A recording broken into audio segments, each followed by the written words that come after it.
Hi, welcome to the Indie Wine Podcast, episode 18. I recently sat down with Sebastian Erggelet, who along with his brother Julian make up Erggelet Brothers. They recently built a new winery in Brentwood in the heart of Contra Costa County and are making really balanced, classically styled, lower intervention wines from Mataro, Carignane, Zinfandel, and Malvasia.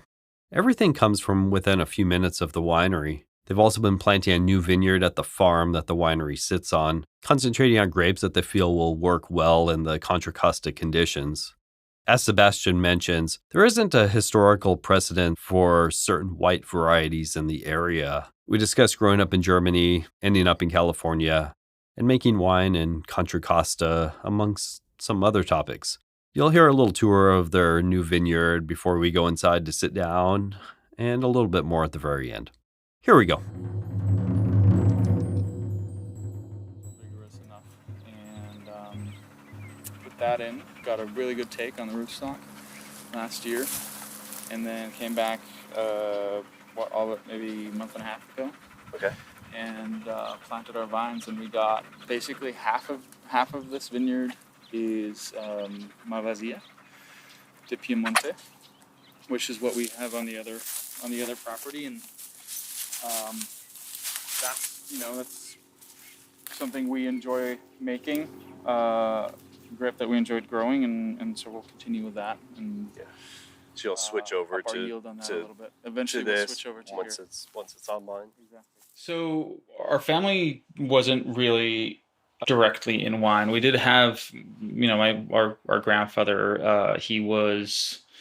He was a banker with the Deutsche Bank, and one of his, he started as a teller in his 20s and eventually ended up as, I guess what today would be like the COO or something like that, or fairly high up. And one of his kind of perks later in his days, in his career, was that he was also responsible for the wine procurement for the board of directors and their official functions. And so he would go, he would go out and visit all these vintners in Germany and France and purchase wine there, for the Deutsche Bank on their dime with their credit card, and not small amounts. So he got to meet, back in the day, sort of in the 80s, got to meet some pretty revered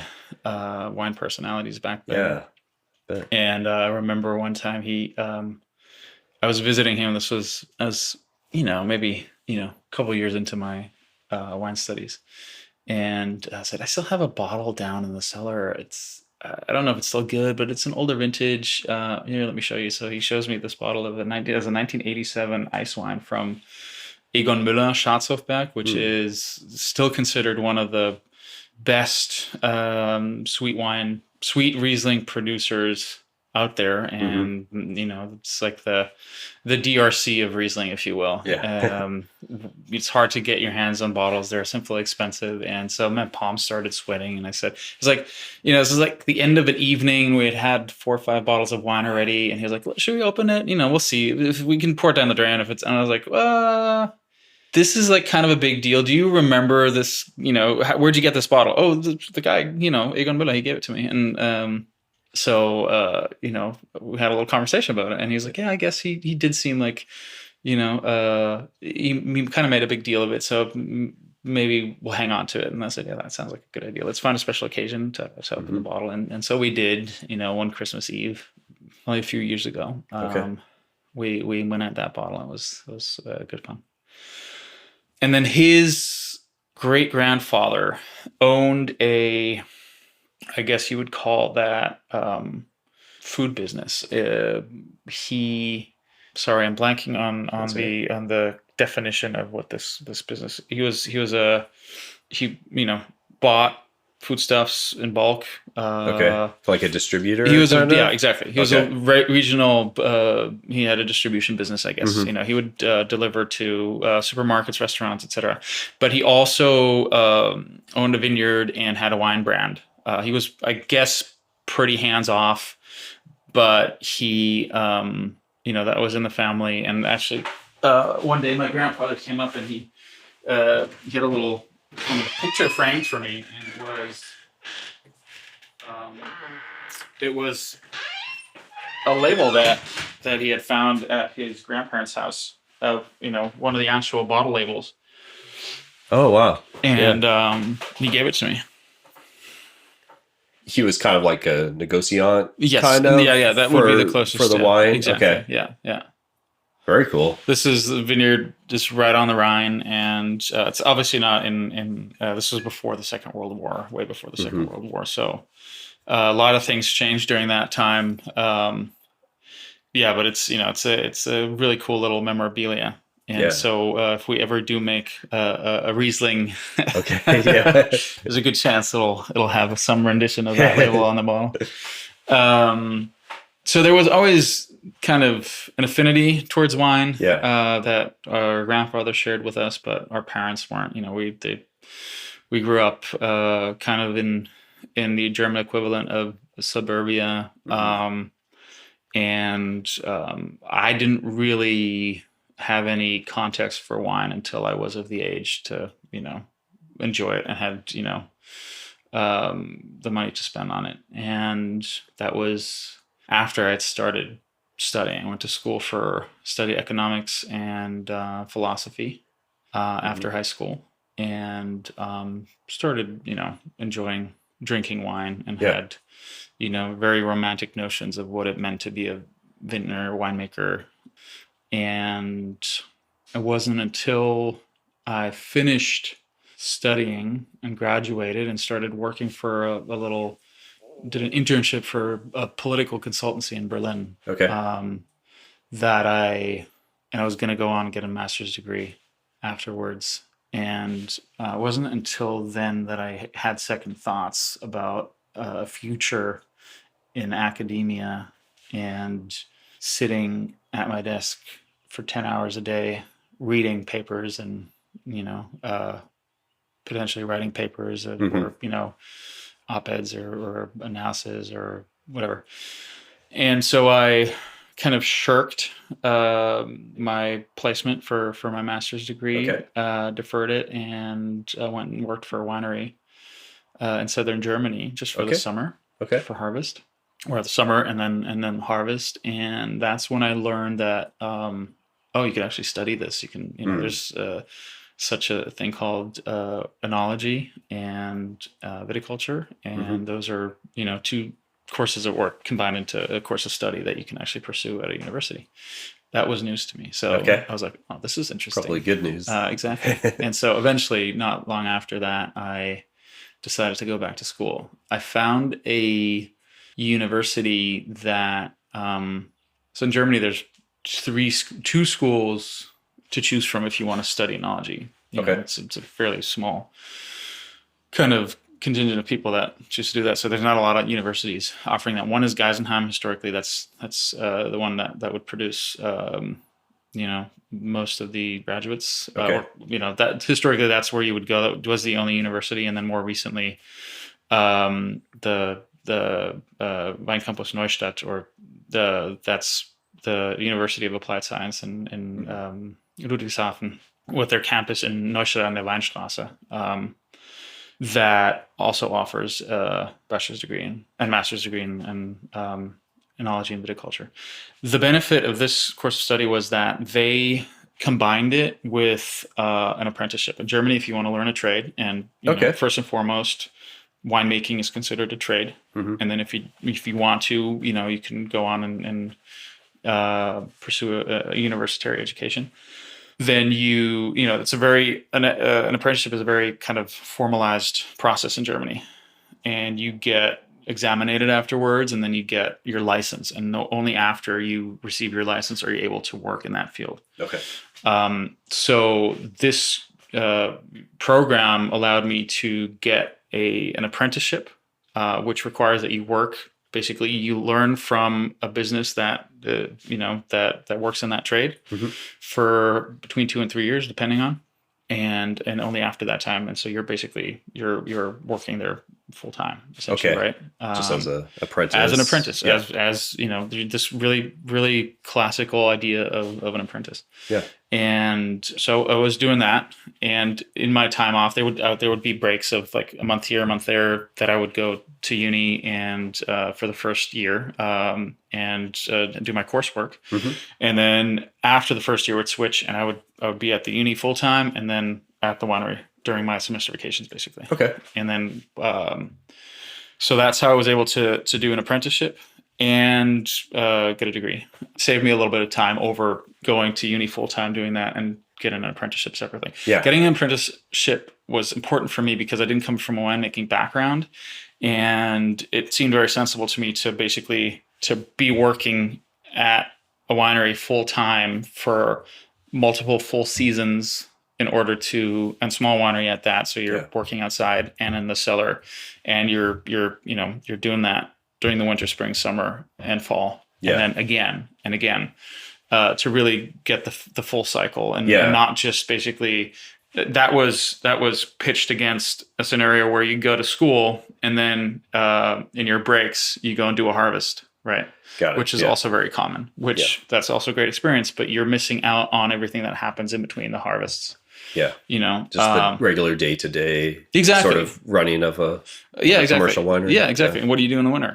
That's, if you come out of school and you've done 3 harvests, but you've never pruned. You've never hedged. So that was an opportunity for me to learn all that as I was, also going to school and learning about it, So that was hugely valuable. That process took me 3.5 years. Okay. Came out of that in 2014. I was able to, do full 2 seasons at a winery in southern Germany, which is where my family's from. So that's my home region, in the Kaiserstuhl region, which is a little small mountain range in between the Black Forest and the Vosges Mountains on the French side, on the Alsace. So it was literally, I would take my bike to Colmar, Strasbourg on the weekends. I was a little bit fitter back then. Yeah. I was heavily into road biking. Nice. And there was this little pie shop in Colmar run by 2 elderly sisters. And they spoke the local dialect, which is a Germanic dialect, even though they lived in France. But they obviously also spoke French. Yeah. And I didn't speak much French. So I would go there, buy 1 or 2 pieces of pie, depending on how frisky I was. And they would sit down and teach me French. Okay. That's straight off. And that was awesome. And then I, bike back and burn off the calories. Yeah. And so that was really cool. And that was really, this was a 4th generation family run winery, very well respected, and a really beautiful region close to the city of Freiburg, where back then my brother was studying. He was studying medicine. And really good times, close to the Rhine. You could go swimming, close enough to Switzerland, where I had family. And then later on, I was able to work in France a little bit in the Mâconnais region, which was also phenomenal with a winery, which is, it's fun now to look back on, because I worked for a winery called La Souffrandière, run by the Brett brothers, Jean-Guillaume and Jean-Philippe Brett. So 2 brothers founded a winery in the Mâconnais. And then later on, we went on to start Erggelet Brothers, my brother and I. So that's funny. But that was also a great experience working with them. And then I did a harvest in Australia, which was, super cool, really intense. I got there and they were busy, and I had to go back to school basically for my first day of classes, right when harvest ended. So, so basically last ton crushed, and the next day I was back on the plane to go back. And then all the other interns were like, yeah, we're gonna go to Bali, we're gonna go travel through Australia. And I was like, yeah, fuck. So you wanted to just get in a few different harvests, kind of get some southern hemisphere work also. Yeah, I had the opportunity, and the program was set up like that to allow to afford you those opportunities, and so it was great to take advantage of them. That all ended in 2014. I defended my thesis in June, and then for August I had kind of set up an internship at a little winery in Napa Valley called Ovid, and I knew nothing about the Napa Valley. That was just I found this job board and I applied to something, and I was really, really excited to get a response. So my brother and I, our mother's American, our father's German. So we grew up in Germany, born and raised, but bilingually we would speak English at home. And we had family in the States on the East Coast that we would go visit throughout the years. Okay.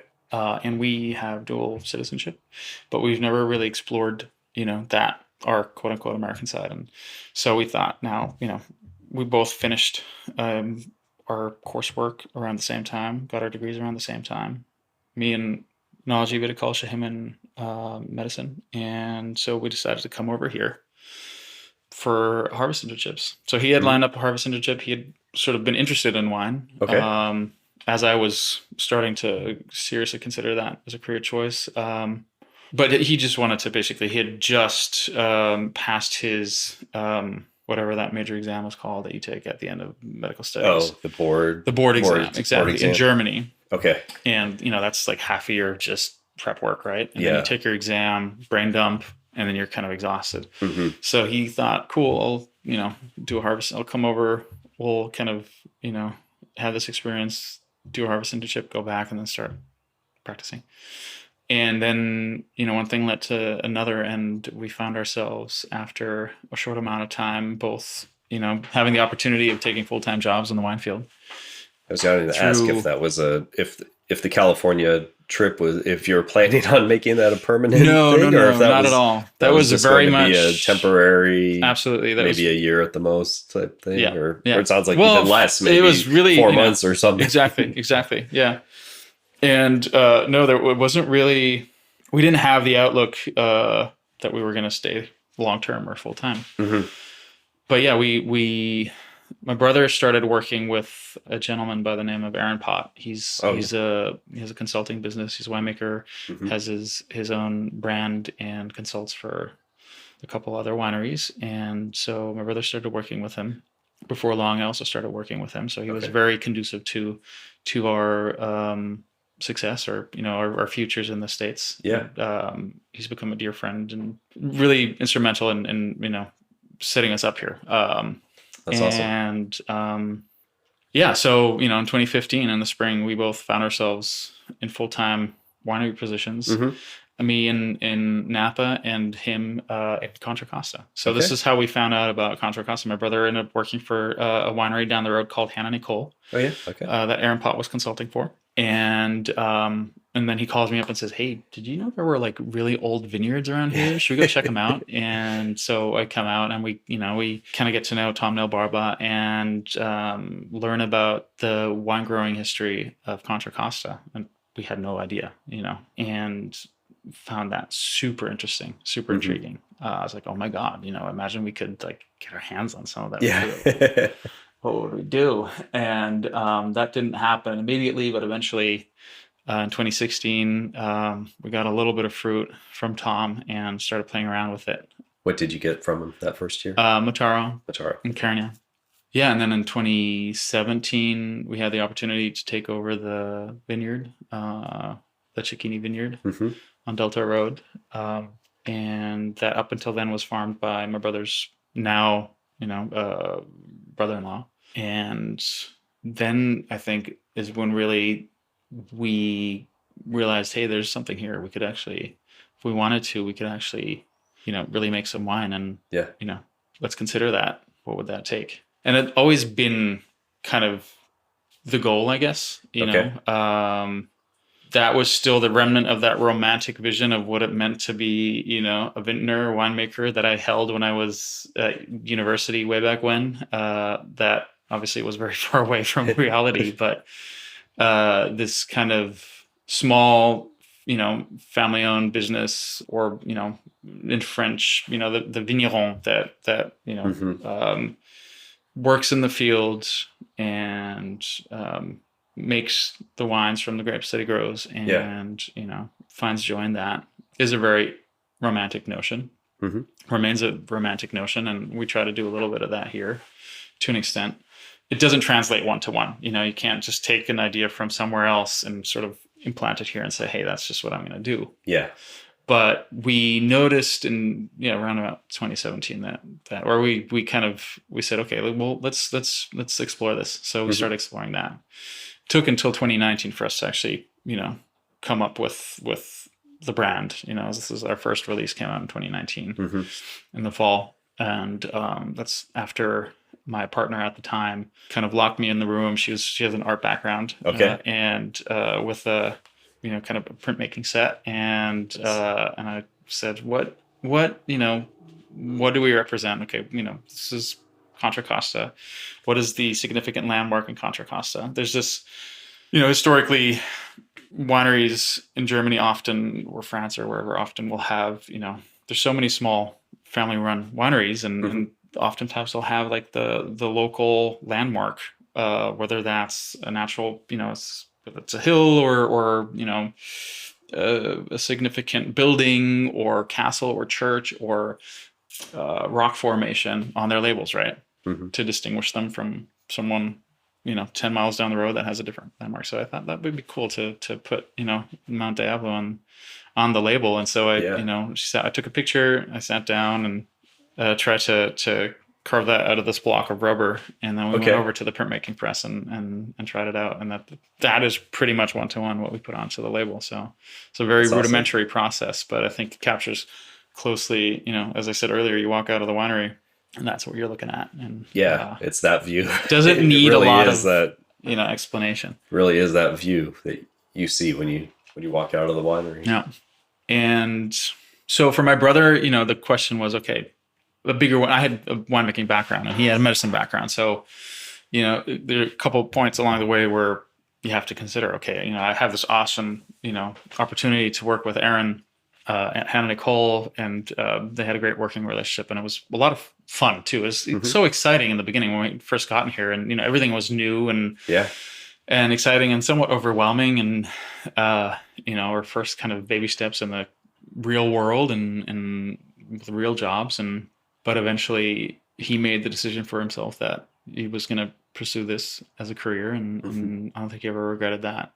That was before his first daughter was born, and the way him and his wife connected was she was basically the daughter of the neighbors, pretty much, of the winery that he was working for. So one day he found himself kind of driving down the street, and they met, and he's like, oh, okay. And so that was that's how they met. Okay. They hadn't met if he hadn't come out here, and so there's a lot of serendipity in that. And so we got things going 2019 very slowly. We both had full-time jobs, and took it from there. And it's been a very sometimes stressful, always very gratifying, slow-seeming path, but it all seems very genuine. All the steps, kind of all the little building blocks that we've been able to put one on top of another. Yeah, they seem very stable. So that's something that's important to us. Also in the winemaking, we've been taking a very exploratory approach in working with Tom's Fruit and the Cicchini Vineyard, and really not letting us be guided too much by preconceived ideas of what the wine should represent, but also, kind of exploring what the options are there. So, that's beginning with the choice of oak, thick stave, thin stave, Burgundian, Bordeaux.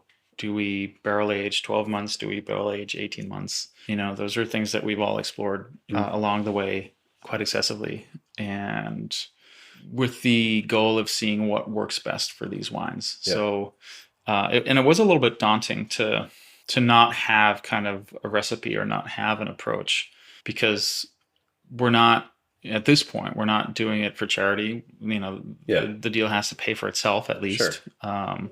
And if there's enough that falls by the wayside so that we can pay ourselves out as well, that's a bonus. Or that was a bonus in the beginning, certainly, because we were this is all self-funded, and we were able to.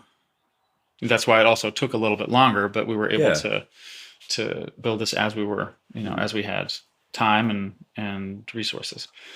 but it was still daunting because we didn't know if our winemaking choices were going to yield positive results or not necessarily. So there was a lot of kind of nail biting involved in the beginning, but we really did explore kind of the extremes of, what I just mentioned.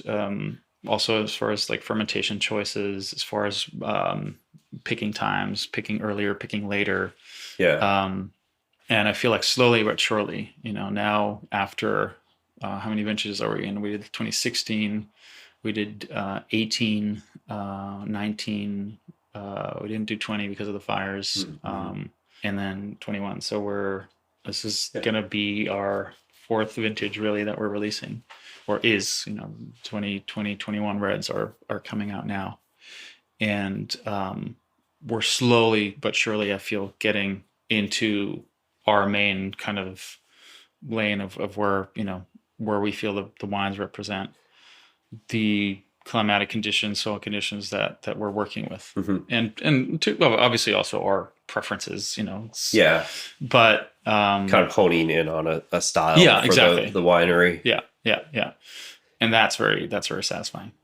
That doesn't mean that we won't continue kind of exploring and trying things out in the future, but we're pretty excited about the wines that we have in bottle now and that we have in barrel now.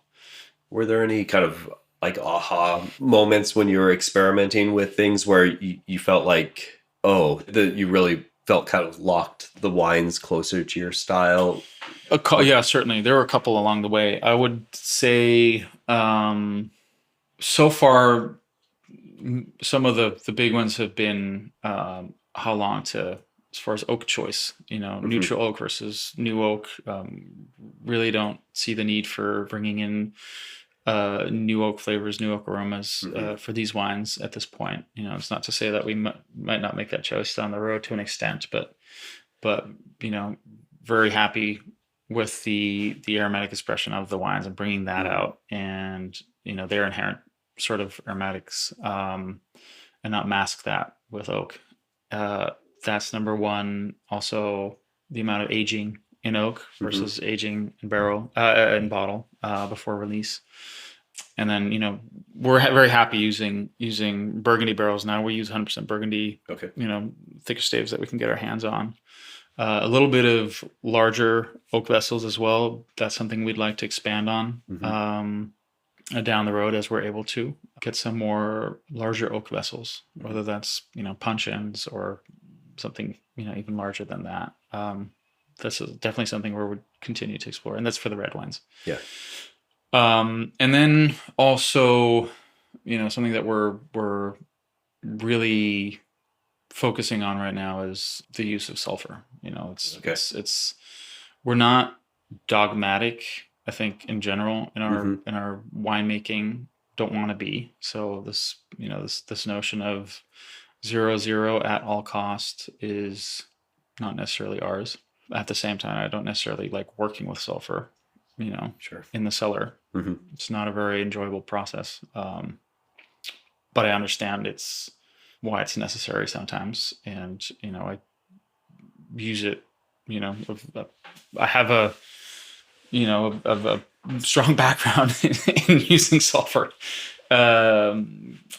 in the cellar and in the vineyard, and so I understand completely why it's necessary sometimes. But it's, as in anything, I believe that you can choose to apply a safe amount that is like a coverall that it's just kind of a prescribed safe amount. Like you take your medicine, and on the back of the box it says grown-ups take 3 tabs a day, 3 times a day, or 3 tabs 3 times a day, or something like that. It's like from ages 15 to 35. It's kind of like a very generalized approach, and I feel like oftentimes we do that in wine as well. When I went to school, I learned for white wines with a certain pH, you'll want to bottle at X free SO2.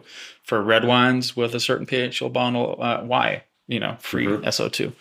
And I think what I'm getting at is that we're really trying to figure out for every wine has its kind of sweet spot, and that'll change based on vintage and based on varietal.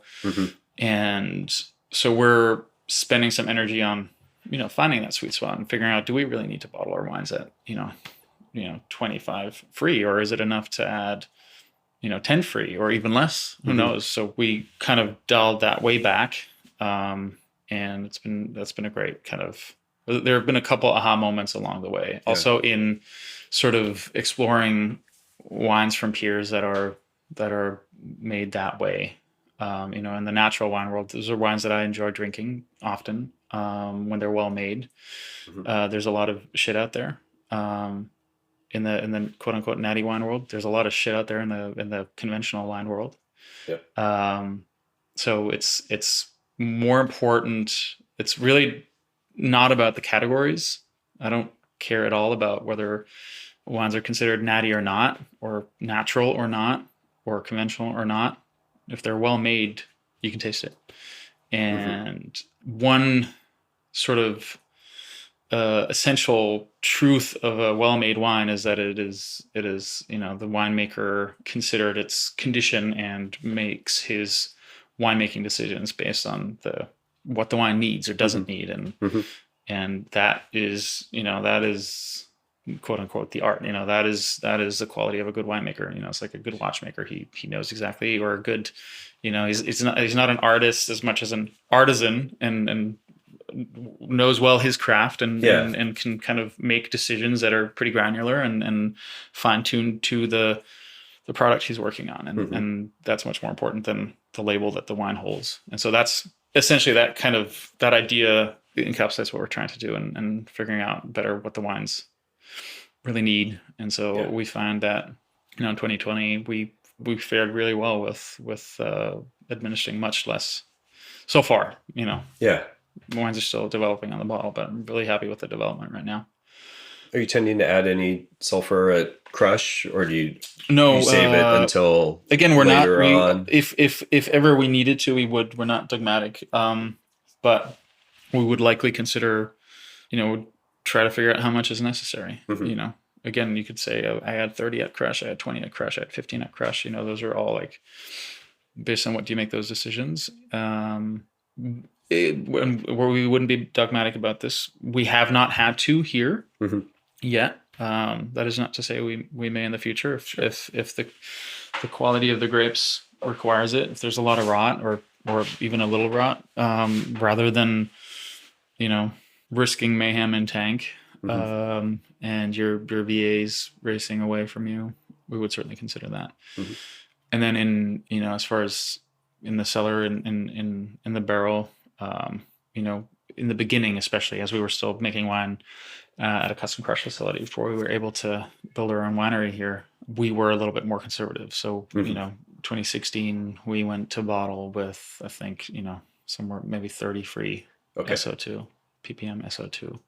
And now we're at, I think the 21s we bottled, I think I added, between 8 and 10 total SO2. So probably went to bottle with 3, 4, 5 free, and somewhere between 15 and 20 total, including what the yeast produce. So that's, in my opinion, that's a lot less. And so that's probably a combination of just being more comfortable and honing in on the process. And then also you have your own winery now, so you kind of know what else is going on. We can control the environment more. We can control the sedimentation. We're not kind of at the mercy of the environment, an environment that we were sharing with other people. And so we can take more controlled risks. And also the wines, I think, our winemaking progressed in a way that allowed us to feel more comfortable with that decision. Back in 2016, we picked later, so we'd have a higher pH, and even 2019 was somewhat a later pick. And those are bigger wines with a higher pH, and so 2021 and also 2022, I think we really honed in on a good window to pick those grapes, and are more kind of in the range that we want to be as far as sugars and then potential alcohols, without having to adjust for that, later on in the cellar. Yeah. Which we try not to do. What are you basing most of your pick decisions on? Is it sugar level or pH combination? Or Or just what feels right for each? Those two will go out and taste. Now, obviously, for the white, for the Malvasia, we're not kind of coordinating with anyone else. We go in and pick that when we think it's ready. If anything, that vineyard at this point has some issues with getting to full ripeness, and we don't have any risk of overshooting our goal there. Whereas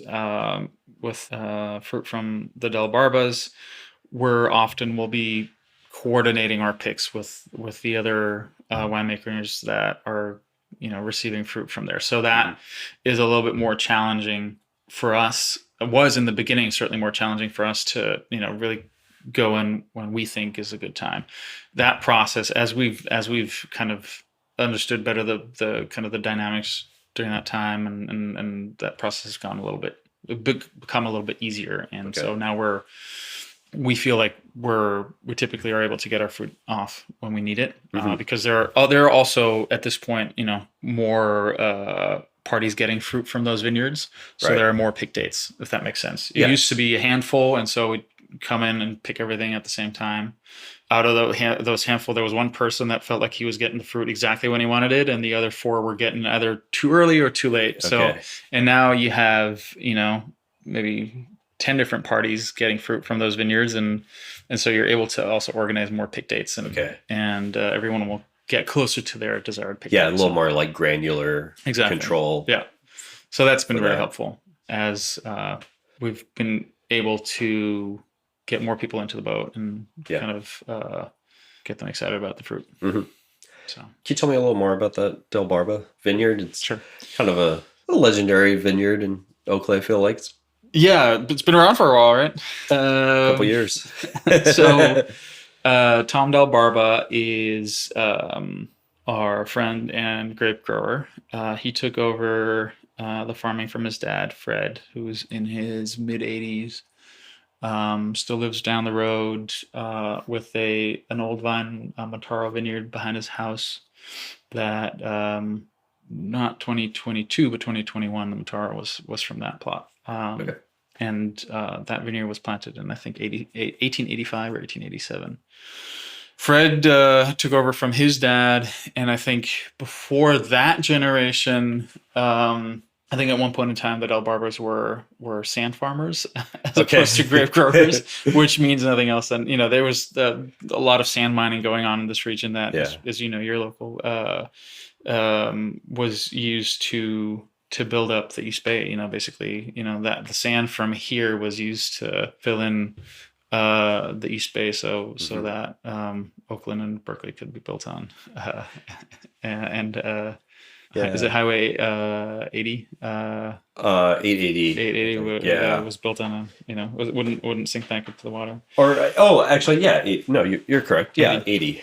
Yeah, there's a lot of glass manufacturing, I think, also out here for a while. Also, still not too far. I think where's the next glass plant? Is Modesto? Isn't Gallo and Modesto? Yeah, exactly. Where there's sand, there's glass. Which I think our glasses comes from Modesto. So who knows where that sand's from? Yeah, I never thought it's from the vineyard. But it's very very local. We try to get our glass locally.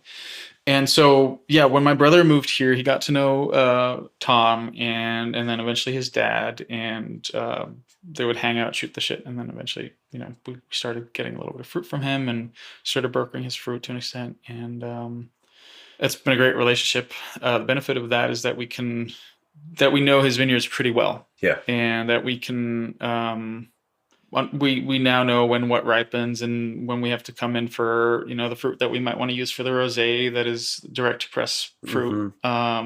It's always an area that ripens a little later as opposed to the fruit for the reds. And he grows Carignane, Mataro, and Zinfandel. His dad's vineyard, and then he has his main ranch, and then he farms a couple more vineyards that are under lease. His dad's vineyard and the ranch, they're basically bigger vineyards around two old vine vineyards. So you have Mataro and his dad's vineyard, and then on the ranch you have Carignane and also some Mataro that are old vine. and then there's Zinfandel, which was planted, I think, from the 60s on. Okay. And then also more recently planted Carignane Okay. and more Mataro. And then he used to farm the Oakley Road vineyard that I referenced earlier. Yeah. That I believe is now farmed by Tegan Pasalapa. And forget the name of that other vineyard. Another, across the street, another big patch of Zin. Yeah. Okay. Yeah. So basically, there's a lot of within those vineyards. There's a lot going on. There's a lot to explore. So throughout the years, we've come in and picked fruit from different spots, and that's been great to get to know the vineyards in that way. Mm-hmm. And along the way, Tom's been great to work with. He's out here, he'll swing by the winery a couple times a week just to have lunch with us or check in or hang out. And so it's been a nice friendship in that way as well. So, and that's been Mataro and Carignane that you've kind of consistently sourced from there. Yeah. So we started out with Mataro and Carignane, and then in 2018, we got a little bit of Zin from him as well, and that was a lot of fun to work with. I love to drink Zin. I think it's a bummer that the variety has had a bad rap for a couple of years now, to an extent. But the old Zins of California, from the 70s, 80s, the few that I've got my hands on, even like Ravenswood from the 80s and 90s, are killer bottles right now. Still drinking well. If you can find some here and there for auction, you pick some up, and that's been a real joy. As a variety, it has a huge potential to make really interesting wines, even or especially when they're not huge wines. When they're not 15.5%, but maybe 13, 14.5. Yeah. And secretly, I've always been kind of like a Zin fiend, and so it's fun to start working with that fruit. And so we continued that through today. And so at this point, while Mataro and Carignane are kind of, as far as the market goes, pretty obscure varieties, especially, consider Mataro. I mean, most people know what a Mourvedre is, but Mataro is kind of a very here thing, and that's good, I think. But those wines sometimes will have a harder time on the market than Zinfandel. Yeah, we're seeing that as well. So those are the three reds that we've been working with now. 3 years ago, we convinced Tom to graft some Zin over to Grenache, and we made some wine from that in 2021 and 2022, and that's been very promising. As that, still very young vineyard, and as those vines mature, I believe we'll continue working with that fruit to see if there's some blending opportunity, but also standalone. That fruit has had a delightful expression. So, there's a good chance that we'll bring some to bottle as a varietal wine this year. Okay. Yeah. So that would make it, 4 red varietals, and then the Malvasia. Bring on some local Chenin as well this year. Oh, nice. That we're considering, as we're also exploring kind of our portfolio of wines. We have 3 red varietal wines that we've had now for a while, and that is not necessarily where we want to end up, but we did feel like we needed to make each varietal for itself for a couple of years to understand better what they represent for us, and then we could go ahead and start exploring blends. And so this year, for the first time, we're coming out with a red table wine, which is a blend of those 3 that, in our opinion, has something interesting to offer. Okay. And eventually would like to have a white table wine as well. So kind of just as an approach, basically, want to kind of have a white blend and a red blend, and then some varietal offerings as well. Will those be a little bit larger quantities of the table wine potentially, like to Yeah. go into They would more have distribution exactly. potentially? Okay. Yeah, exactly. That's I think that's, an idea behind that as well, that you could kind of have something to offer for distribution, and then have something to offer your, DTC clientele or wine club clientele Yeah. as well. And, you'd have something that's also scalable potential to an extent. And then you're planting a new vineyard on the property we're sitting on. Right, exactly. Our first estate vineyard, which is pretty mind-blowing. We started that process 3 years ago and prepped the soil. This is, on the far side of the little property that we're sitting on here, the farm that we're sitting on. And it's 4 acres. We planted a shitload of cover crop just to, to get a really healthy kind of layer of organic matter on top of that, just for good measure. And came in last year and planted our rootstock, 1103 Paulson rootstock, and that took really well. We're happy with that. And then we had secured some budwood. We knew that we wanted to plant more Malvasia because we enjoyed working with that. And that was something that we wanted to continue. And so half of that vineyard has been planted to Malvasia. We just planted it 2 months ago. And then the other half, I explained it to you earlier, but off record, we're kind of exploring a couple different white varieties that we hope may be a good fit for the climatic conditions and the soil conditions that we work with here. And in our opinion, there aren't a lot of white varietals that have a strong track record in this climate, as opposed to on the red side. We have Mataro, Carignane, Zin that have historically worked really well here. And so we kind of looked around in a couple different areas and decided on Macabeu, Charelot, and Petit Manseng as potentially good candidates for kind of warmer weather or hotter climates. And that's what we planted. So it's 1/2 of those 4 acres is Malvasia, and the other half is 1/3 each, Macabeu, Charelot, and Petit Manseng. And so you expect a harvest in 3 years? Yeah, I think the first sensible crop to come from there will be, we may or may not get some fruit this year, which will drop, and then same thing next year.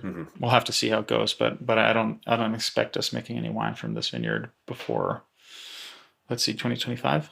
What's your farming style for that vineyard? Well, the whole farm, the stone fruit orchard, the veggie farm, are farmed organically, CCOF certified. So we're pursuing that for the vineyard as well. And then we'll see if the regenerative farming approach that I've been imbibing through osmosis at Erggelet Hills for the last couple of years can be applied here as well. Yeah. So that's something my brother and I are considering right now, but certainly organic, so that it ties in with the rest of the farm. That's very important to us. And since it's virgin soil that's never had vines on it before, there's a strong notion that, start out and do it a certain way from the beginning. You might not have to remedy something that was done, quote unquote, wrong or differently before, make it right. But we're still learning, It's not like we have years of farming experience to fall back on. So it's still, as with our winemaking, very exploratory process. It's going to be a very exploratory process. We've been farming the Cicchini vineyard, or had been farming it up until the year before last. So we have some experience from there, and but yeah, so this is and also with the trellising, or the lack of trellising, head trained, 7x8 spacing. It's a new experience. What are some of the challenges or the things that might be easier in this climate in Contra Costa County? Well, heat is a challenge. Drought has been a challenge. Historically, vineyards here weren't necessarily irrigated, and that was the case also for the Delbarba's vineyards, and that became a big risk at some point during one or another of the drought years here that we've had quite frequently recently. Yeah. So we're pretty close to groundwater here. We got the irrigation ditch right next door. We're currently irrigating our newly planted vineyard, as long as those vines are young vines. We hope to wean them off eventually. Our soil certainly here, we're on sandy loam, have a better water retention capacity than Tom's sand soils. Yeah. So we'll see. We talked about the pH earlier. We've experienced issues with very high pHs in the wines from the Cicchini vineyard. Mm-hmm.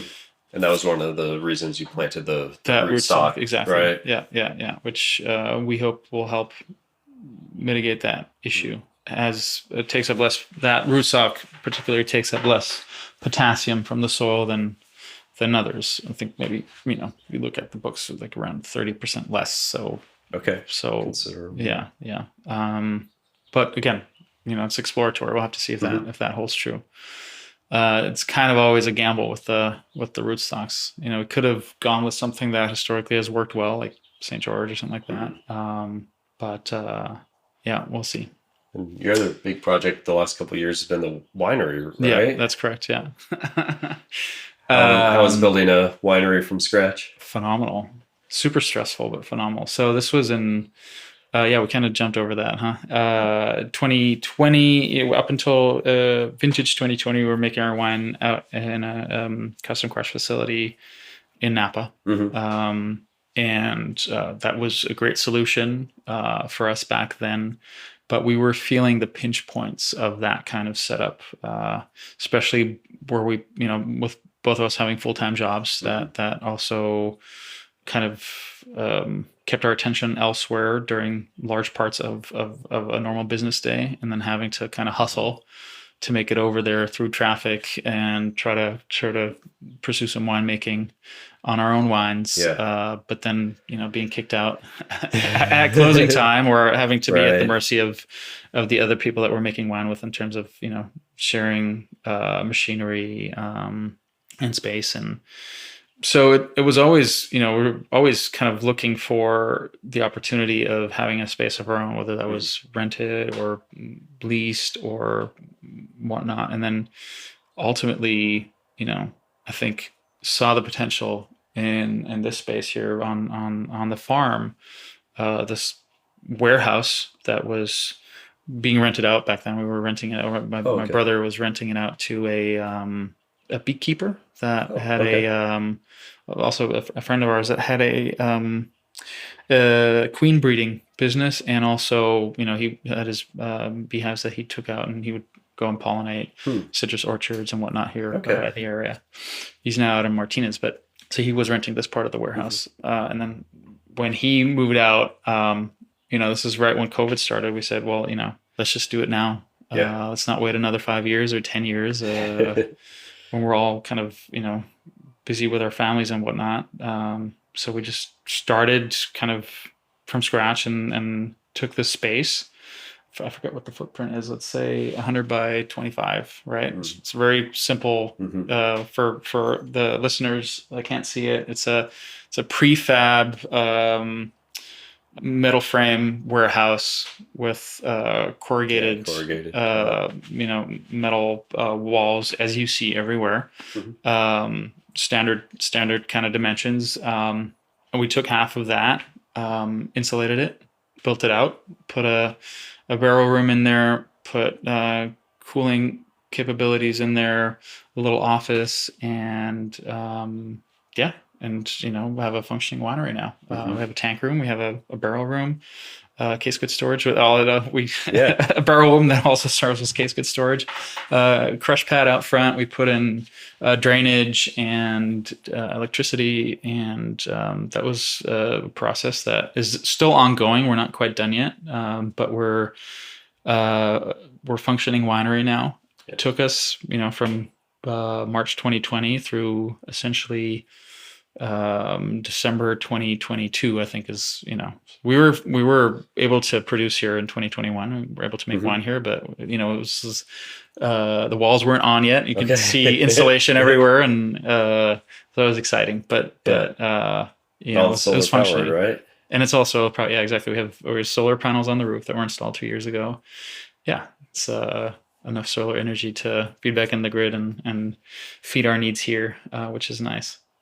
But that was looking back now, that kind of just was, we started on it and it happened, and now we're rubbing our eyes and I was like, what the fuck? How do we do this? It was a stressful, couple months and years. I mean, our weekends and after hours were spent here, and I remember in particular putting in the insulation on, I forget which weekend it was in 2021, some August or the August weekend, average temperatures, or not average, it's like 3 days, 115 degrees. And we were under the ceiling pulling in the rolls of insulation, say the purlins, and we had Tyvek suits on, and I was like basically dripping 40 feet in the yeah, exactly. Obviously everything was OSHA approved. As long as that, while that process was going on, we didn't really we were in it, you're kind of in the flow. And just more recently, now that we've finished that process and we are actually enjoying the space, we have our own environment that we can control. We have our own little winery, and that's been super cool. Every day I step foot in here, I feel like a kid in a candy shop, really. It's like, I was like, can't believe it. So that's really cool. And then, being able to bring fruit in here and really deciding what we want to do with it and how we want to deal with it, and having, options has been overwhelmingly cool. So have your own tank space and everything. Exactly. Yeah. So the other thing that's really exciting for us right now, as we're working on that a little bit more, is kind of exploring the local marketplace a little bit too. So we have this, farm store out front that is popping in the summer, with the U-pick for the peaches and apricots, get a lot of traffic. And then the organic vegetable offerings in the store attract a lot of people. And it's usually a really interesting, discerning crowd that comes over there. And we just got our tasting room license. So we're able to increase our offering for the winery in that space as well. So we're working on that right now. I'm very excited about that. Look, because the reception so far has been super good. Yeah, that'll be a nice addition to the. Well, there's a lot of vineyards in Contra Costa or in Brentwood, say, Antioch, Brentwood, around here. Not a lot of local wineries that, that have local sales outlets. So definitely fun to add to that, and also tie us in with the community here, which I think is super important. It's been gratifying so far. So that's one more thing I thought might be interesting to mention. Yeah. And where else can people get your wines at the moment? We're distributed in California through Pepite, in the Bay Area. You can find our wines in your wine bar, wine shop of choice. More recently in LA as well. We're distributed in some other markets on the East Coast, Massachusetts, Maine, and more recently Ohio, North Carolina, things like that. But we're still very small. Our production, when we started, 2018, I think we had 2016 was 500 cases, and 2018 was let's put it this way: when we came out in 2019, that was the first time we put our wines on the market. We were offering the 2016 vintage was 500 case production, and then the 2018 vintage that we offered the following year was, I think, 800 cases, including the white wines. And now we're around 1,000 cases, so it's still fairly small. Yeah, and we'll continue growing little by little if people like our wines. Yeah. So excited for that. Thanks for listening today. I really think the Erggelet Brothers are a great winery to have representing Contra Costa County. And as Sebastian mentioned, there are a lot of vineyards, but very few tasting rooms, and even fewer who work as thoughtfully as they do. You can find their wines at erggeletwine.com. That's ERGGELET wine.com. And on Instagram at Erggelet Brothers Wine. You should also keep an eye out for their new tasting room at the Urban Edge Farm in Brentwood. If you're interested in learning a little bit more about Contra Costa County, you can check out episode 12, where we do a little bit more history into that wine growing region. You can follow the podcast on wherever you're listening and the Instagram at Indie Wine Podcast. And feel free to email indiewinepodcast@gmail.com with comments, questions, or feedback. If you can tell your wine friends about the podcast too and help spread the word, I'd really appreciate it. Rating or subscribing helps too. There's also now a Patreon setup if you feel like supporting the podcast monetarily to hopefully allow for more episodes, more travel, and to help defray other costs. The link for that is in the show notes. We'll be back soon with another episode. Have a good one. And the other half is planted to 3 different varietals. And those are Charello from the Spanish Atlantic coast, Petit Manseng from southern France, and Macabeo. Okay.